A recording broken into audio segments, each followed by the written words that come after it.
Rafa, buenas tardes. Seguimos con la serie de entrevistas del Ateneo, de sus miembros, para que quede una constancia de las personas que han ido pasando por el Ateneo, que cada vez que os voy haciendo una entrevista a cada uno me voy dando cuenta de la importancia y de la trayectoria y del capital humano que tenemos en el Ateneo. Yo te he reencontrado a ti después de muchos años porque fuimos vecinos en la calle Menéndez Pelayo, calle que daba nombre a un escritor. Y pensando en aquello, tú vivías en la casa de un escritor, que era Pepe Cobo, pero a 50 metros de dos escritores, de dos poetas, Soledad Surera y José Luis Rey. Lo primero que me ha venido a la cabeza es si los lugares predestinan. Pues quizás te influye el ambiente donde naces, donde vives, donde compartes, siempre te deja huella, ¿no? Y vivir cerca de poetas, de gente sensible, siempre parece que te impregna sin que te des cuenta, porque hay diferencia de edad y va a ritmos diferentes. Pero yo pienso que sí. Porque yo creo, vamos, me corrige, que tú sí tuviste contacto con Sole Surera bastante, ¿verdad? Porque además cuando os veo juntos veo que tienes un cierto sentimiento de cariño y de admiración hacia ella. Sí, claro, yo la familia de Sole, pues claro, los conocía todos desde los 14 años. Pasaba más tiempo en su casa que en la mía, con ellos compartiendo en el patio, con unos, con otros, con Alfonso, que era de mi edad, con el que yo más trataba, que falleció tristemente, con Alfonso, y Andrés, toda la familia, claro. Y Ella ahí se apartaba más porque tenía sus clases y tenía tuviste allí contacto de Sole como poeta. Sí, pero Sol es más retraída, más introvertida. Lo sabía por lo que hablaba con su hermano, ¿no? Que cuando yo le leía y escribía cosas, me decía, Rafa, escríbeme una redacción para algo, yo le escribía algún discursillo de la empresa que decía cosas. Y decía, tú sabes, mi hermana acaba de ganar otro premio de poesía, ¿eh? Escribe como muy mística, tal y cual. Y yo ya empecé a leer algo de lo que él me dejaba, ¿no? Pero más por su hermano que por ella. ¿Y tú empiezas a escribir en esa época o tú eres un escritor Yo más tarde? escribía, pero como hasta hace poco, muchas tonterías. Escribía, pero cosas de esas que lees y dices, madre mía, cuánto escribo, cuánta tontería escribía. Siempre, escribir, desde chico se Poesía, escribe. poesía, escribías poesía, ¿no? Escribía poesía. Intentaba, cuando leía a los clásicos, ¿no? Pero después decía, qué tontería escribo, ¿no? Luego estudias geografía e historia, ¿no? Sí, estudió Y geografía e historia, a la vez que trabajaba en la Facultad de Córdoba. mm, Hice los cursos de doctorado, luego ya, como trabajaba a la vez en el ayuntamiento, tampoco tenía mucho tiempo.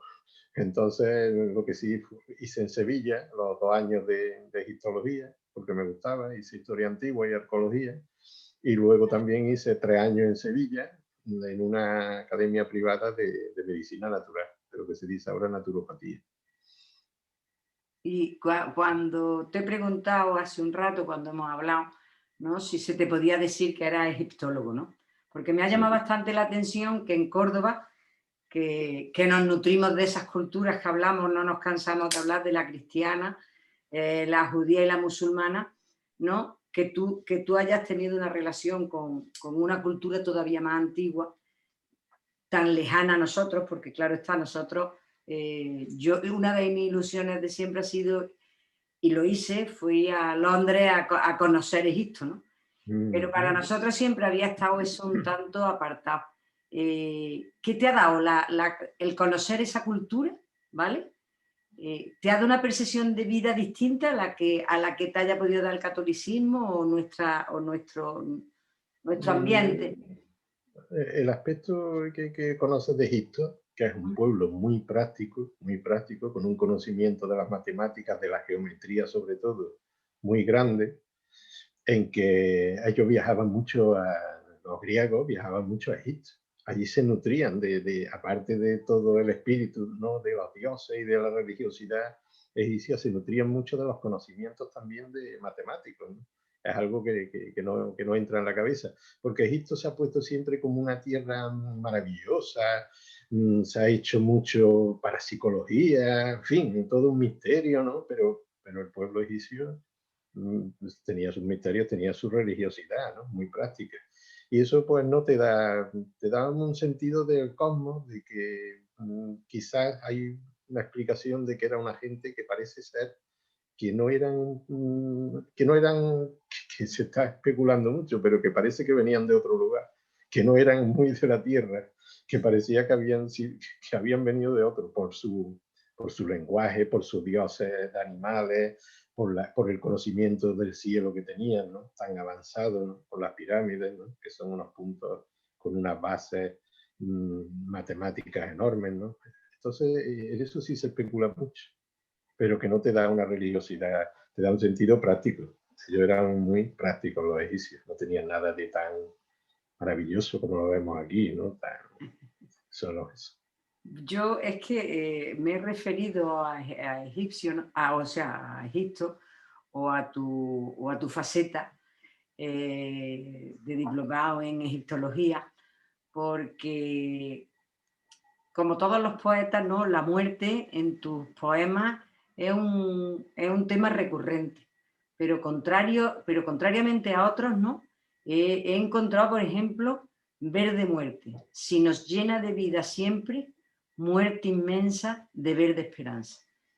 Entonces, me he sonreído cuando he leído estos versos porque efectivamente lo que transmiten es una esperanza, una situación ante la muerte muy esperanzadora, ¿no? Y por eso te he preguntado si es Pero no, influencia egipcia, no, católica no, o pero qué eso va te más lleva con a lo ser tan cristiano. esperanzador. No, eso va más con lo cristiano. Yo fui un poco como el hermano pobre de San Pablo. Ataqué el cristianismo, ataqué el catolicismo. Me reía cuando veía las imágenes. Yo digo, esto es ridículo, esta gente. Yo tenía la diosa razón, ¿no? Entonces, desde hace unos años empecé a sentir cosas, ¿no?, sentir percepciones. Eso es una llamada. Unos le llaman fe, otros le llaman. Entonces, pues abrí un poco los ojos, ¿no? Y digamos, soy un converso abierto, que no ataco a nadie. Cada uno es libre y cada uno pues cree en lo que cree.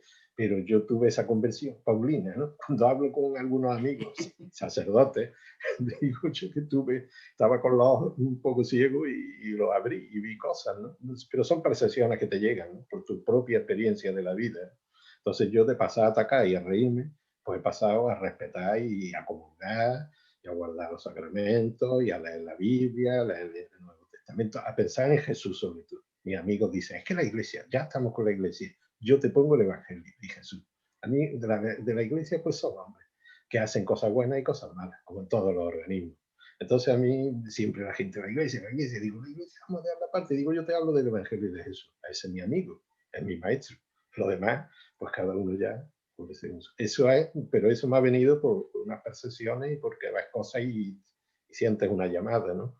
Es algo que te llega, pero Pues por el cristianismo. Pues el cristianismo, pues es que lo Sí, veía, digo, madre mía, después de lo que lees ahí digo, madre mía. Sé que la literatura para ti es una forma de ser y de estar, ¿no? Sé que te mueves en muchos círculos, te mueves en el Ateneo, que has sido fundador de Sopa de Ornitorrinco, que ha estado implicado en Suspiros de Artemisa y que además la literatura es una parte sustancial de tu relación con tu mujer, que llegáis a leer, a participar de sí, vuestras lecturas, ¿no? sí. Eh, ¿Recuerdas alguna lectura, algún libro o algún autor que te haya marcado significativamente? Pues poéticamente, la obra de Miguel Hernández, fundamental, porque refleja, ahí está toda la poesía. Ahí está la poesía social, la poesía cultista, la poesía del corazón, ahí están todas las poesías. Yo le digo, lee a Miguel Hernández, todos los tipos de poesía están ahí. La poesía del corazón, la poesía social comprometida, El romancero de ausencia, la comprometida en vientos del pueblo y la cultista de Perito en Luna. Y el rayo que no cesa, la amorosa. Digo, tiene toda la poesía, la tiene en la obra de Miguel Hernández. Luego, o poéticamente, otro que le digo a la gente, lea a Claudio Rodríguez. Claudio Rodríguez es fundamental. Toda su obra, Alianza y Condena, El don de la ebriedad, toda la obra es magnífica. Y luego, pues, que tienes que leer a San Juan de la Cruz, tienes que leer a Góngora, te guste o no te guste. Góngora es un ejercicio poético, que sea más frío, menos frío, pero el arte poético la domina. Digo, el que quiera escribir poesía, sí, si no lea a Góngora, va mal, aunque no le guste Góngora. Luego escribirás como escribas, o como si no te gusta Velázquez, pero pinta como Velázquez, luego pintarás como Picasso, pero tienes que pintar primero como Velázquez. Entonces, eso es fundamental, ¿no? Y luego en la literatura, pues en lo que es la prosa, me gustan mucho los surrealistas tipo sudamericanos, por ejemplo, o centroamericanos, Alejo Carpentier, me gusta mucho. Me gusta mucho Carlos Fuentes. Carlos Fuentes lo descubrí hace unos años y también me impactó, ¿no? Esas son mis referencias, sobre todo en lo que es la prosa, ¿no?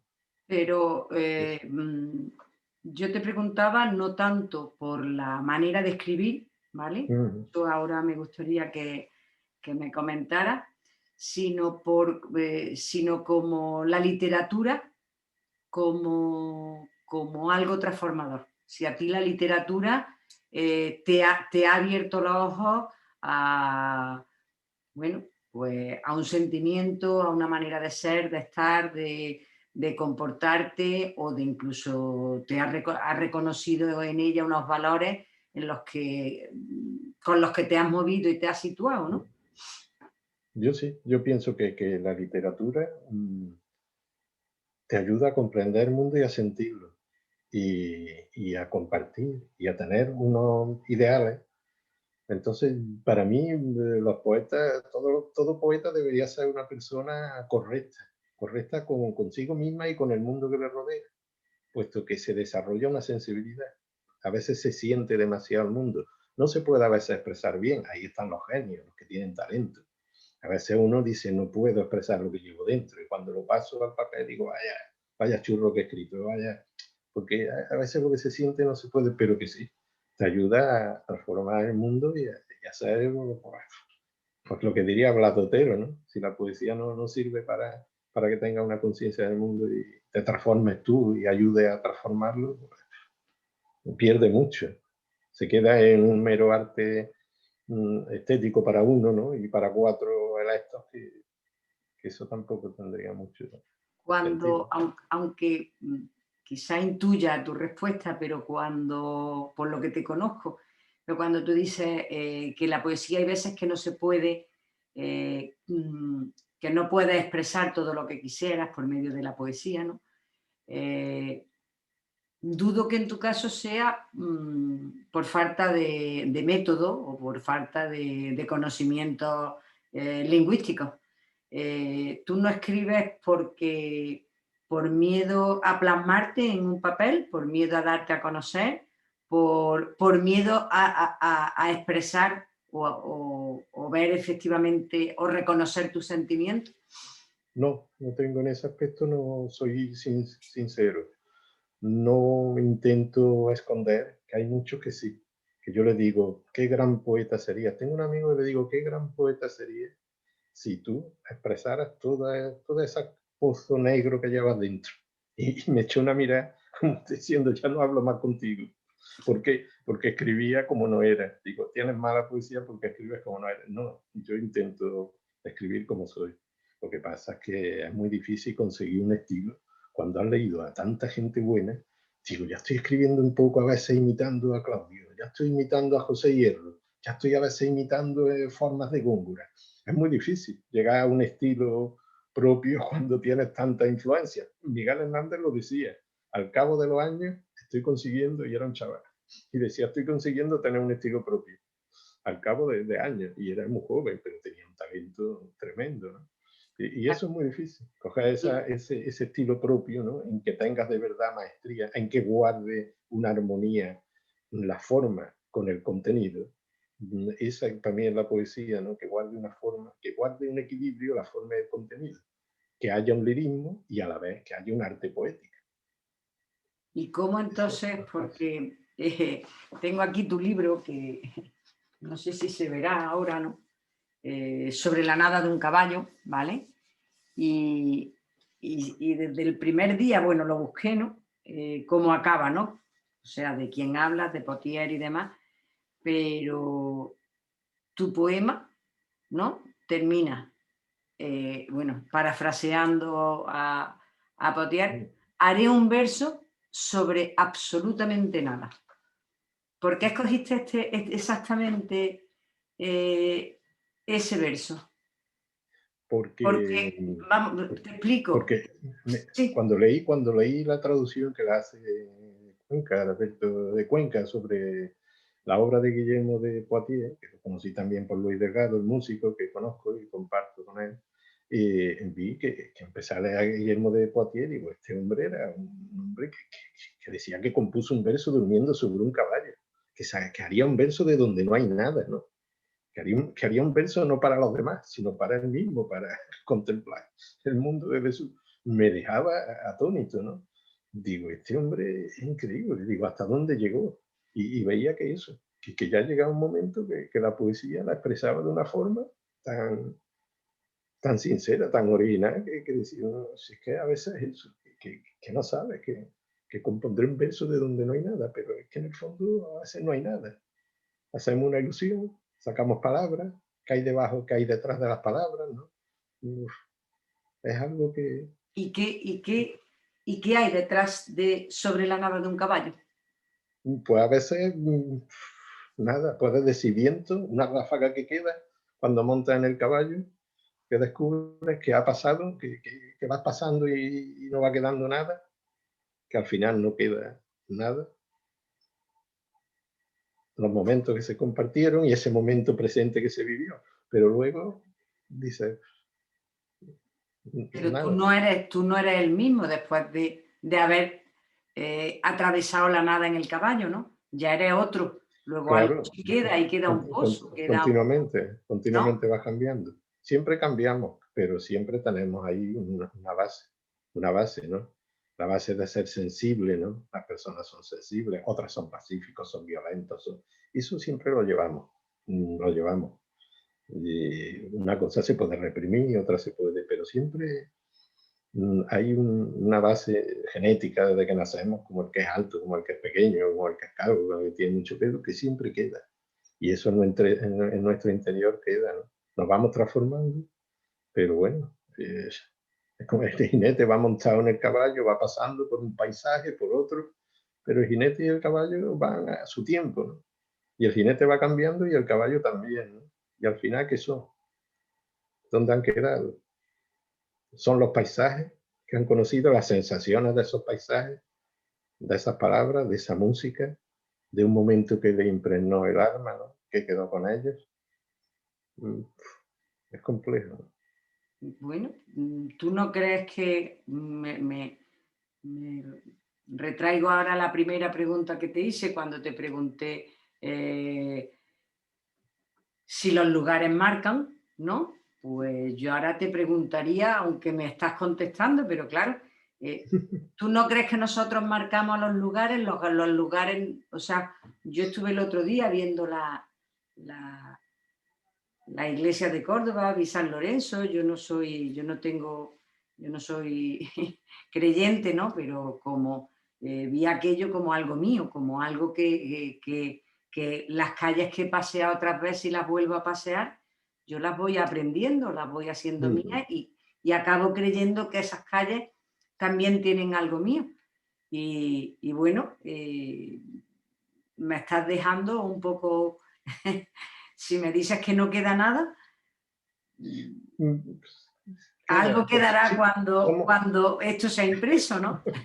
somos un pozo que vamos ahí, pues sí, dejando, pero en el fondo todo pasa, ¿no? Como dice, y todo queda o nada queda. Eso es nuestro pasar, ¿no? Como decía mi Machado. Pero es verdad que en nosotros, claro, nosotros, por ejemplo, yo el otro día hablaba con un amigo y le decía, ¿te acuerdas de esa música a veces anduriña, ¿no? o de Juan Pardo que cantaba Anduviña, digo, pues a mí la escuchaba ese y lloro, porque yo me acuerdo que los salesianos la escuché un día y estaba yo en el escenario con otros y hacíamos una representación y éramos unos niños con 12 años y eso pues te marca, ¿no? Te deja, y dices, ay, que va, y es una música que tampoco tiene, pero y hay libros, músicas que son tontas, y tú dices, bueno, esto es una tontería, pero a ti ha marcado un momento de sentimiento en que todos esos sentimientos los unes a esa música, ¿no? O a ese libro, o a lo que leíste, o al paisaje, y en ti queda, ¿no? Como, como un momento de esos que los ingleses se quedan contemplando y dicen, este es un momento raro. Los ingleses tienen una cosa de contemplación, como ellos son, y dicen, este es un momento raro, un momento de plenitud, de que parece que estás con el mundo como en armonía, ¿no? Que ya nada sobra y que todo está en ti. Esos son momentos de eso. Y esos recuerdos a veces son los que... ¿Tus momentos de tranquilidad y de felicidad son construidos, son recordados? Sí, lo recuerdo como momentos en los que tienes bajo la lluvia. Recuerdo hasta un momento en un Carmen de Granada que empezó a llover y tanto mi mujer como yo, los dos nos quedamos como allí extasiados con el agua y parecía que el mundo fluía y que todo estaba, que todo iba, que todo era así, que era verdadero, son momentos como de iluminación, en que vas más allá ven más allá de lo físico. Son momentos que se dan, a mí me han dado momentos de esos 3 meses, a lo mejor en toda mi vida, pero son momentos porque es como si vieras la verdad de todo, de esta gran ilusión que llamamos vida, y es como si lo traspasaras, ¿no? Son momentos... Yo recuerdo que Milagros Pérez Oliva, que recibió la fiambrera de plata del Ateneo, vino a recogerla en el acto de entrega. Recuerdo que una de sus palabras fueron, verdad hay una, pero hay muchas perspectivas, ¿no? La verdad la puedes ver desde muchas perspectivas. Te hace la literatura, el conocimiento, porque claro, todo tu trayectoria se puede decir que está relacionada con el arte, con la historia, con el conocimiento. ¿Te hace eso tener una visión más apacible, más tranquilizadora, más bella? Ese conocimiento del arte, de la literatura. A veces más bella y más triste de la realidad, cuando ves lo que es el mundo, ¿no? Lo que es falta de hermandad, lo que ves nada más que guerras, que refugiados, que gente que pasa hambre, que pobreza, que las guerras que se dedican nada más que a matarse, pues ves un mundo donde dice que es gran estupidez del ser humano, en vez de construir y ayudar, y a los que están mal, ayudarlos, a darle alimento, a darle cultura, a darle, tengan un trabajo, ¿no? Pues te hace en el fondo sufrir. Yo soy un sufriente a diario. Pues me levanto y digo, qué mundo este, tan triste, tan penoso. Lo sienten mucho. En ese aspecto yo siento mucho la injusticia del mundo, la pobreza. Y yo tuve mi época que no era apenas muy creyente, pero me daban ganas de irme a sitios a ayudar. Ayudar lo que fuera, dejarme allí la vida, porque digo, ¿qué sentido tiene esto? Si no ayudamos a... Sí, sí, son momentos de eso que me digo a un amigo, ten cuidado, a ver si vas a dar todo y te vas a ir por ahí, vas a perder la cabeza. O, digo, si es que este mundo a veces resulta algo ridículo, ¿no? Hay gente amasando y amasando miles de millones, y otra gente muriéndose de hambre, y otros subiendo a la luna. Que si en la luna hubiera gente de extraterrestre, digo, ¿ustedes qué pintan aquí? Arreglen la Tierra. Y luego vienen aquí, pero arreglen la Tierra, estúpido. En fin, algo que es totalmente absurdo, ¿no? Y te da a ver lo real y a sufrir con él. Pero El sin hombre feliz embargo, en este mundo, eso lo ha dicho algún poeta, el hombre feliz, tal como está el mundo, no puede tener mucho, no puede tener mucha cabeza si es feliz, no puede tener mucha conciencia. ¿Por qué no puede ser feliz? pero eso no te impide, o sea, todas esas injusticias, toda esa visión del mundo, todo eso absurdo, no te impide sentarte, ¿no? Y escribir. Claro, ¿Qué, tienes que vivir el día a día. qué es lo que buscas expresar? ¿Qué es lo que quieres transmitirnos con tu poesía? Últimamente estoy expresando mucho amor a la naturaleza y poemas ya más íntimos. estoy escribiendo un poco más de interior y transmitir. A mí socialmente no soy un escritor que escriba social, ¿no? Soy en ese aspecto más de arte, ¿no? Lo social a lo mejor no es... Tengo alguna obra que sí, que es más crítica, ¿no? Tengo también una novela que no termina de publicarse, me tienen ya año y pico con ella, y me dicen ni no, ni sí, y esa sí tiene mucha crítica, ahí sí hay mucha crítica, pero hay ya una novela, entonces ahí hay mucha idea y mucha crítica a la sociedad y a los personajes o los paradigmas, ¿no?, de esta sociedad tan falsa a veces y tan necia, ¿no? Pero poéticamente no soy no soy el estilo de Celaya o de Blas Botero, ¿no? No soy poeta ni de Miguel Hernández en algunos aspectos. Sé que eres experto o que has profundizado bastante en Perito en Luna, de Miguel Hernández. ¿Qué te Mm. atrajo específicamente de esa obra? ¿Por qué esa obra? Pues yo, la primera vez que leí Perito en Lunas, no me enteré absolutamente de nada porque tenía unos 14 años y estaba en una permanencia del colegio. Y no sé cómo llegó a mí Perito en Luna, que era de Losada, de la editorial argentina Losada, y lo cogí y lo ve y digo, pues esto qué locura es, y esto qué es lo que dice, y esto qué... No me enteré de nada. Y luego ya estando en la cátedra Góngora, que se ha hecho también varios seminarios de la obra de Miguel Hernández, que yo había leído, pero que Perito en Luna, digo, no le he dedicado el tiempo, y me atrajo ese arte poética y ese ejercicio que hace Miguel Hernández por decir, señores, que yo me tienen por un pastor, pero que yo sé escribir, le dice a la generación del 27, que sepan que yo escribo y se lo voy a demostrar. Y voy a escribir una octava que no tenía mucho, según él, de Góngora, pero él emplea Góngora y pone frases, pone versos de Góngora. Y él pues dice, para que ustedes se enteren, pues tenía un ego muy fuerte, Miguel Hernández tenía una personalidad muy... Y le dice que se van a enterar de lo que... Y me atrajo porque son acertijos donde a veces es difícil saber exactamente en muchas octavas lo que quiere decir. Entonces te supone como un reto, ¿no? Un reto a la interpretación. Yo tengo una interpretación en que Agustín Sánchez Vidal, que es de los primeros que interpretó Perito en Luna, su exégesis, ¿no? Pues yo no estoy de acuerdo con él en alguna octava, y para mí, pues, se lo voy a poner claramente, ¿no?, con mi razonamiento. Entonces es un ejercicio. Perito en Luna es un ejercicio de poesía porque tiene una cadena muy interesante y es un reto, ¿no?, como él se lo tomó, como reto también. Hay que jugar con las palabras, introdujo neologismos y son acertijos, pero acertijos porque Miguel Hernández era un hombre de tierra, popular. Él siempre se sintió del pueblo. Y ese es su primer, digamos, luego ya no volvió a ser Perito en Luna. Perito en Luna para él era una forma de eso, de decirle a la generación del 27, oiga, no me desprecien porque yo sea pastor, porque yo sé escribir, se lo voy a demostrar.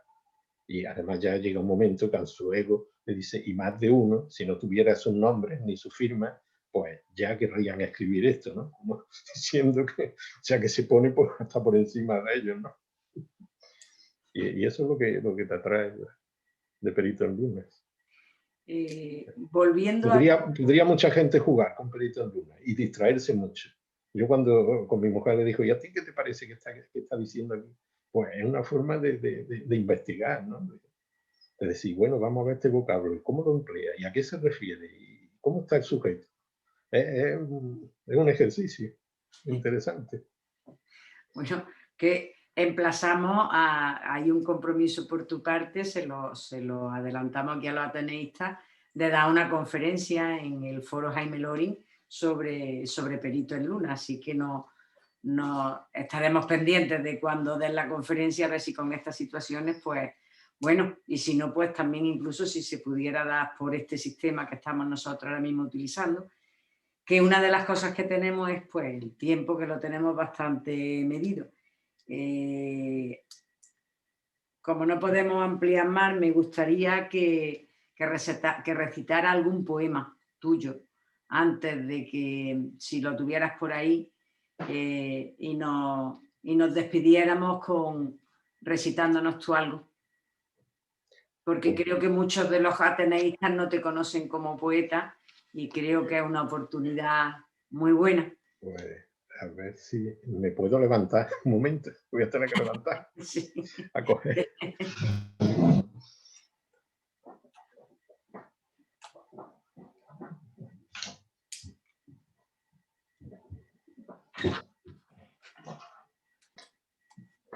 De lo último que he escrito se llama Un poemario sin afán de presencia. La naturaleza es un camino interior y uno de los poemas dice así: perderse tras el collado, hasta la recta sabiduría de lo inconcreto, sin intención de búsqueda o meta, sin afán de presencia, adentrarse raudo en la espesura, sin palabra, sin alforja ni recato, de esperanza, plácido barbecho, casta sobriedad desnuda. Hacia lo profundo donde nadie me aguarda, con humilde porfía siento mi desamparo, sin ser de hora, exhausto de percepciones, y en muda paciencia, junto al tolmo que sufre mi erosión plena, encuentro paz transitoria frente a las perennes formas. Es otoño y en sazón están los frutos que apetecen al petirrojo y a la culebra. Este sería un poema de Sin afán de presencia. Pues muchas gracias, Rafa. Esperemos que te notemos más cercano el resto de ateneístas. Un beso siempre. Nada. Muchas gracias a ti, Elena.